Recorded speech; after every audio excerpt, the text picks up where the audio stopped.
قطار الأهلي يصل للقمة وبالتلاتة. الحمد لله النهاردة الأهلي فاز فوز مهم على بيراميدز، ووصل إلى القمة منفردا بعد هزيمة نادي الزمالك النهاردة من أسوان 2-1. الحقيقة النهاردة عايز أتكلم بس في كام نقطة كده على السريع كده. النهاردة طبعا كولر ساب الكورة والاستحواذ لبيراميدز، والأهلي سيطر، لعب على الهجمة المرتدة.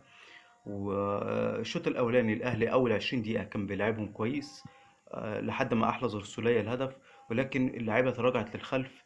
وطبعا ده كل ده متفق مع كولر، كان اسلوبه من ان هو لعيبه الاهلي انها ترجع للخلف وتدافع وتلعب على هجمه مرتده. ولكن الغير اللي كولر ما كانش قايل لهم عليه هو الكرات الطويله. يا ريت الان الاهلي يبطل الكرات الطويله في الماتشات اللي جايه. الكرات، العب الكره احسن على الارض احسن. الكرة على الأرض، أنت بتلعب كورة وبتوصل للجون وبتعرف توصل بطريقتك للجون. طبعا النهارده جمهور الأهلي هو رقم واحد في النهارده في اللقاء. لعيبة النادي الأهلي كلها النهارده كانت في الموعد.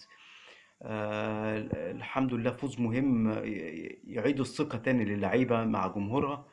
اتمنى بس رسالتي للجهاز الفني وللعيبه ان فوز النهارده فوز الاهلي على بيراميدز مش ان انت ما كسبتش الدوري لسه.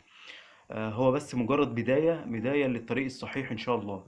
واتمنى ربنا يكرمنا ان شاء الله في الماتشات اللي جايه، ويكون في تركيز. بس هي القصه كلها تركيز وثقه. ركز خلي عندك ثقه، والجمهور ان شاء الله في ظهرك، وان شاء الله خير ان شاء الله. السلام.